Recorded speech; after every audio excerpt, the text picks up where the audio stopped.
This is for the documentary. You're recording us?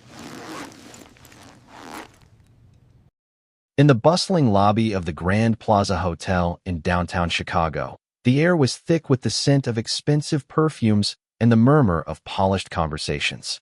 It was the annual gala for the city's elite, a fundraiser ostensibly dedicated to supporting arts education in underserved neighborhoods.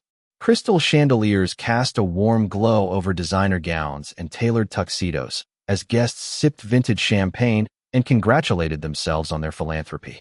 But on this crisp autumn evening in 2025, an unexpected visitor was about to shatter the facade of benevolence. A young girl, no more than 12, stood hesitantly at the edge of the grand ballroom entrance. Her name was Sophia Jenkins, and she clutched a faded backpack against her chest like a lifeline. Her clothes were clean, but weren't a simple hoodie and jeans that stood in stark contrast to the opulence around her.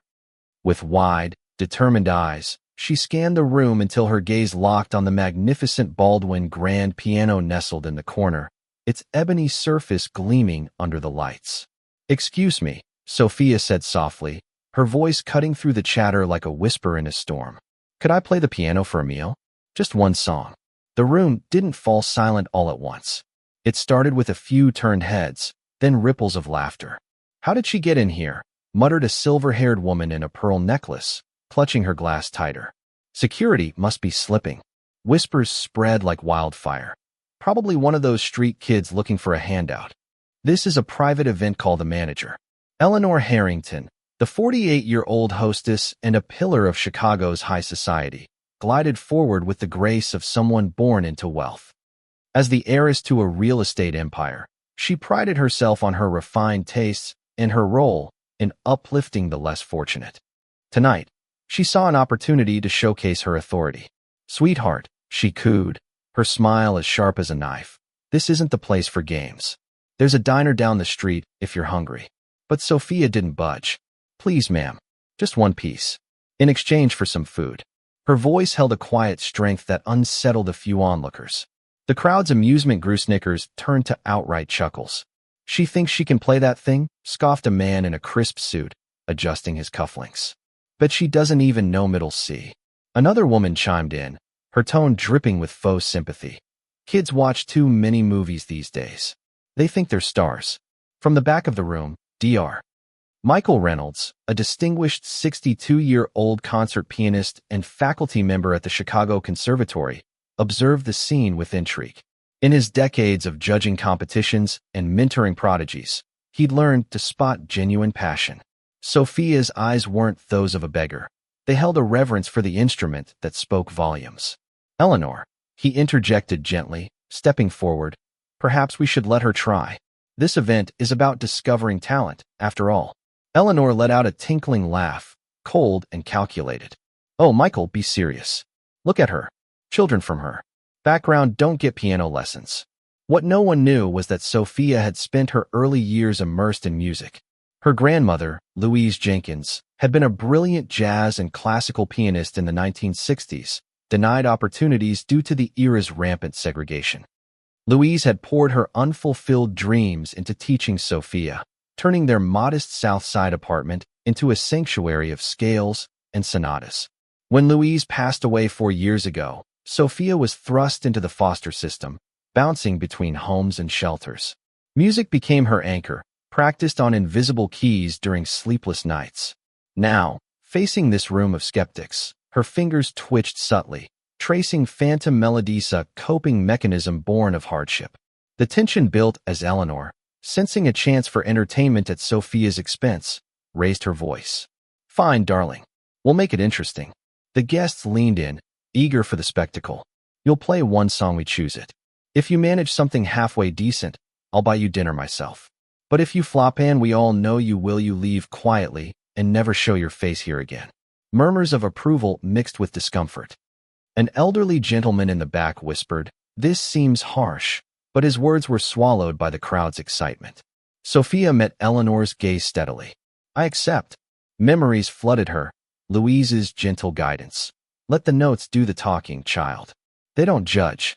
Dr. Reynolds felt a prickle of anticipation, There was something in Sophia's poise that screamed authenticity. Eleanor scanned the room for the perfect trap. Her eyes landed on Harold Benson, a lounge pianist known for his mediocre gigs. "Harold, what's a good beginner piece?" He grinned slyly. "How about Chopin's Nocturne in E-flat major? Every kid who's touched a piano tries it." Laughter erupted. To amateurs, it seemed simple, but mastering its emotional depth and technical finesse required years of training. It was designed to expose frauds. Sophia nodded and approached the piano, her steps measured and purposeful. As she adjusted the bench with expert precision, height just right, posture erect. Dr. Reynolds's breath caught. "Those aren't novice moves," he thought. Eleanor sneered to her entourage. "She probably saw it on TV. Watch her crash and burn." Sitting down, Sophia's hands hovered over the keys, and the room hushed in anticipation of failure. She closed her eyes, drawing on Louise's lessons. Chopin wasn't just notes. He was longing, resilience, the soul's quiet rebellion. The first chord rang out pure, resonant, with a touch that betrayed intimate familiarity.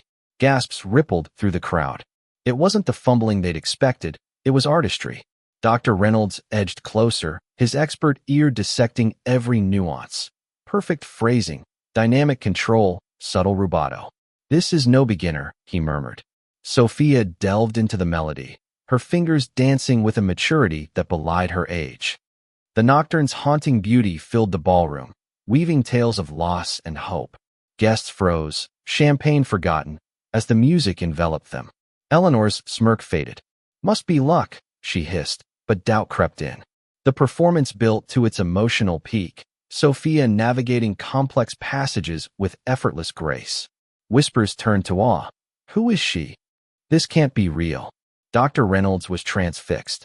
In his career, he'd seen child prodigies, but this raw, soulful interpretation was rare. As the final notes faded into silence, the room held its breath. Then, applause erupted, slow at first, then thunderous. Dr. Reynolds led it, his claps reverent. Sophia turned, her expression serene, transformed from vulnerable child to confident artist. But the drama was far from over. Dr. Reynolds approached, his voice hushed with wonder. "Young lady, where did you learn to play like that? Your teacher must be a master." Sophia's eyes softened with memory.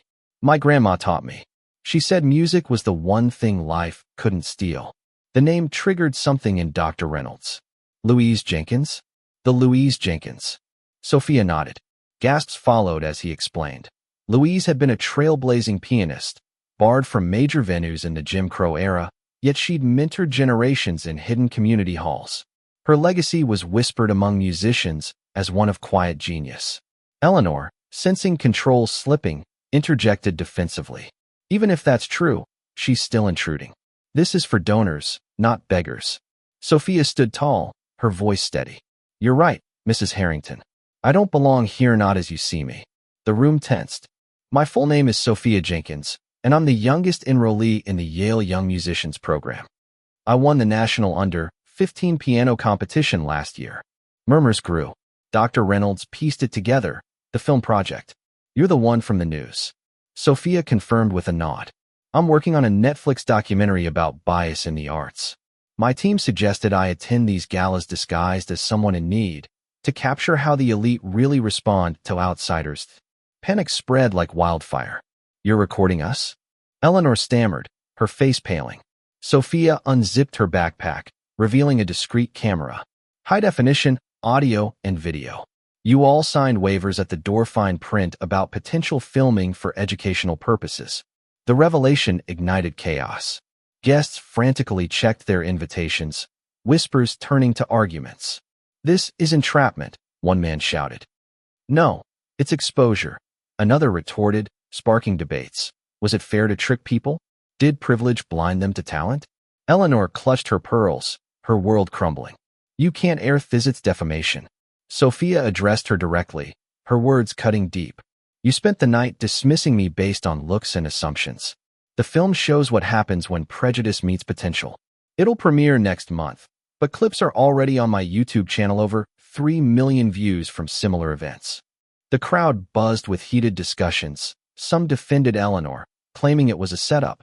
Others admitted shame, questioning their own biases. Dr. Reynolds stepped in as mediator, but the air crackled with tension. Accusations flew, alliances shifted, forcing everyone to confront uncomfortable truths about class, race, and opportunity. 6 months later, Eleanor Harrington stared out the window of her modest condo in the suburbs, a far cry from her former Gold Coast mansion. The documentary, Hidden Harmonies, Unmasking Elitism in the Arts, had exploded online, amassing 20 million views. Headlines blared, Chicago socialite exposed in viral bias sting. Eleanor lost her board seats, her event planning business tanked, and she now worked quietly as a consultant, haunted by her actions.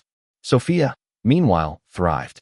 Under Dr. Reynolds' mentorship, she debuted at Lincoln Center to a sold-out crowd, her elegant gown a symbol of triumph. The Grand Plaza established a scholarship fund for inner-city artists, with Sophia as ambassador. Music programs nationwide expanded outreach, breaking barriers Louise had fought against. In interviews, Sophia reflected, "Music doesn't care about your address or skin color, it demands heart. And when prejudice tries to silence it, truth always plays louder." Eleanor's lesson was bitter but clear. True worth isn't inherited. It's forged in empathy and resilience. What do you think about the themes of injustice and subtle violence in everyday life, like the emotional cruelty Sophia faced? Share your opinions in the comments below. Do you stand against such biases, or have you witnessed similar situations? Express your views. Let's discuss how we can make society fairer.